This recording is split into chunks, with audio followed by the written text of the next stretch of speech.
ഡിവിഷനിൽ ഒരു ലീഗ് നേതാവിൻ്റെ ആരോപണമാണ് ഒറ്റ വീട്ടിൽ 300 വോട്ടർമാരുണ്ട് എന്ന ആരോപണം കേൾക്കുന്നു. അപ്പോൾ എവിടെയൊക്കെ ഏതൊക്കെ വോട്ടർ പട്ടിക എങ്ങനെ വിശ്വസിക്കാൻ കഴിയുമെന്ന ഗുരുതരമായ ചോദ്യങ്ങൾ ഉയരുന്നുണ്ട്. കൊച്ചിയിലും കേട്ടു, എന്നാൽ കൊച്ചിയിൽ 83 അതിഥി തൊഴിലാളികൾ ഒരൊറ്റ വിലാസത്തിലാണ്.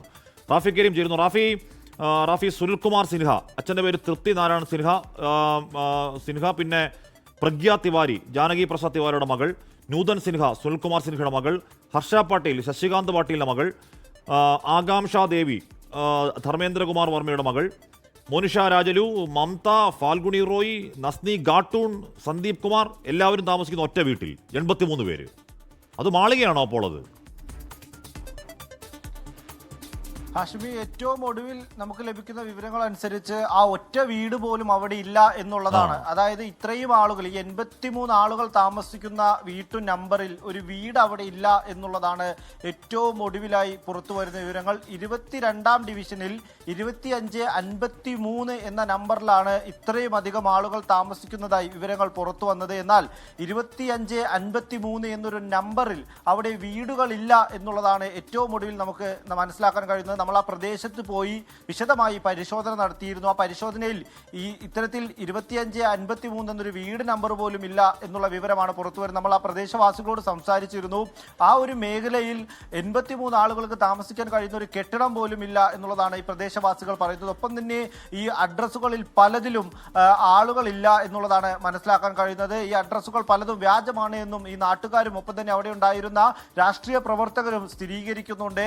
25, 52, 54, 55, 56 തുടങ്ങിയ വീടുകളെല്ലാം തന്നെ ആ പ്രദേശത്ത് നിന്ന് കണ്ടെത്താൻ കഴിഞ്ഞിട്ടുണ്ട്. എന്നാൽ 2553 എന്ന നമ്പർ ഇട്ട ഒരു കെട്ടിടം ആ പ്രദേശത്ത് നിന്ന് നമുക്ക് കണ്ടെത്താൻ കഴിഞ്ഞിട്ടില്ല. അതായത് ഇത്രയും അധികം വോട്ടർമാർ താമസിക്കുന്ന ഒരു സ്ഥലമില്ല എന്ന് മാത്രമല്ല, ഒരു നമ്പർ ഇല്ലാത്ത ഒരു കെട്ടിടത്തിൽ പോലുമാണ് ഈ വോട്ടർമാരുടെ അഡ്രസ് ഉൾപ്പെടുത്തിക്കൊണ്ട് വോട്ടർ പട്ടിക പ്രസിദ്ധീകരിച്ചിരിക്കുന്നത് എന്നുള്ളതാണ് ഏറ്റവും ഒടുവിൽ വരുന്ന വിവരങ്ങൾ. ഞാൻ നേരത്തെ പറഞ്ഞതുപോലെ കൊച്ചി കോർപ്പറേഷൻ പരിധിയിലെ 68ാം ഡിവിഷനിൽ, അതായത് നേരത്തെ ഇത് 22ാം ഡിവിഷനായിരുന്നു, ഒരു മാസം മുൻപാണ് ഇത് 68ാം ഡിവിഷനാക്കി പുനർനിർണയം നടത്തിയത്.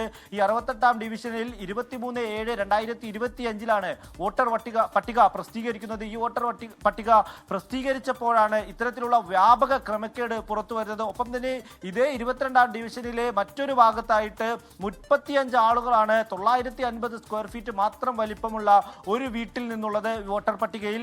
ആ 35 ആളുകൾ താമസിക്കുന്ന വീട്ടിൽ നമ്മൾ പോയിരുന്നു. അവിടെ നമുക്ക് ആളുകൾ നമ്മളോട് പറഞ്ഞത് 15 വർഷമായി ആ വീടും ആ വീട്ടുകാരും അവിടെ താമസിക്കുന്നു. 2 പേരാണ്, അതായത് മുൻ നേവി ഉദ്യോഗസ്ഥരായ 2 പേരാണ് ആ വീട്ടിൽ താമസം. അവരുടെ മക്കളും ഭാര്യയും ഇടയ്ക്ക് വന്നു പോകും. അവർ 2 പേരും മാത്രമാണ് സ്ഥിരതാമസമുള്ളത്. മക്കളും ഭാര്യയും 2 പേർ അവർ വന്നു പോകുന്നതാണ് രീതി. ഈ നിലയിലുള്ള വീട്ടിലാണ് 35 ആളുകളുടെ പേരുകളുള്ളത്. അതിലും ഭൂരിഭാഗവും ഇതര സംസ്ഥാനക്കാരാണ്. നമ്മൾ ഈ കൊച്ചിയിൽ കോർപ്പറേഷൻ പരിധിയിൽ കണ്ടെത്തിയ ക്രമക്കേടുകളിൽ അധികവും ഇതര സംസ്ഥാനക്കാരുടെ പേരാണ് എഴുതി വച്ചിരിക്കുന്നത്. പല പേരുകളിലും അഡ്രസ് ഉള്ളത് നേവൽ ബേസ് എന്ന് മാത്രമാണ്. ഒപ്പം തന്നെ വ്യാജ അഡ്രസ്സുകളുമാണ് പല സ്ഥലത്തുള്ളത്. ഒപ്പം മലയാളികളുടെ പേരുമുണ്ട്. ഈ മലയാളികളുടെ അഡ്രസ് എല്ലാം നമ്മൾ നോക്കിയിരുന്നു, വീട്ടുപേരുകൾ നമ്മൾ പരിശോധിച്ചിരുന്നു. ഇപ്പോൾ ആ വീട്ടുപേരുകൾ പരിശോധിച്ചപ്പോഴെല്ലാം മനസ്സിലാക്കാൻ കഴിയുന്നത് ആ നാട്ടുകാർ അങ്ങനെ ഒരു വീട്ടഡ്രസ്സോ വീട്ടുപേരോ ആളെയോ കണ്ടിട്ടില്ല എന്നുള്ളതാണ്. ഒപ്പം തന്നെ ചിത്രങ്ങൾ ഈ നാട്ടുകാർക്ക് 15ഉം 20ഉം വർഷമായി അവിടെ താമസിക്കുന്ന വ്യക്തിപരമായി എല്ലാവരെയും അറിയുന്ന നാട്ടുകാർ പോലും നമ്മൾ കണ്ടിരുന്നു. മുൻ കൗൺസിലർമാരെ നമ്മൾ സമീപിച്ചിരുന്നു. ഇവരെല്ലാം പറയുന്നത് ഈ ചിത്രങ്ങളിൽ ഉള്ള ആളുകളെ പോലും തിരിച്ചറിയാൻ കഴിയാത്തൊരു സ്ഥിതിയുണ്ട് എന്നുള്ളതാണ്. ഇതുമായി ബന്ധപ്പെട്ടുകൊണ്ട് കോൺഗ്രസ് നേതാക്കൾ ഇതിനോടകം തന്നെ പരാതികൾ നൽകിയിട്ടുണ്ട്. അതാണ് അവസ്ഥ. 83 പേര് ഒരു അതിഥി തൊഴിലാളികളാണ്. അപ്പോൾ ഇവിടെ മാത്രമാണ് അതിഥി തൊഴിലാളികൾ ആ രീതിയിൽ ചേർത്തിരിക്കുന്നത്. അപ്പോൾ റാഫി അന്വേഷിക്കുമ്പോഴത്തേക്ക് അങ്ങനെ ഒരു വീടില്ല. 83 പേരും ഒറ്റ വീട്ടഡ്രസ്സിലാണ് കേട്ടോ. അപ്പോൾ നമുക്ക് അത്ഭുതം ഉണ്ടായി, ഇത് വലിയ വീടാണോ, ഇത് വലിയ എന്തെങ്കിലും മണിമാണിക വല്ല. സാധാരണഗതിയിൽ അതിഥി തൊഴിലാളി താമസിക്കുന്ന സ്ഥലങ്ങളുടെ അവസ്ഥ നമുക്കറിയാം.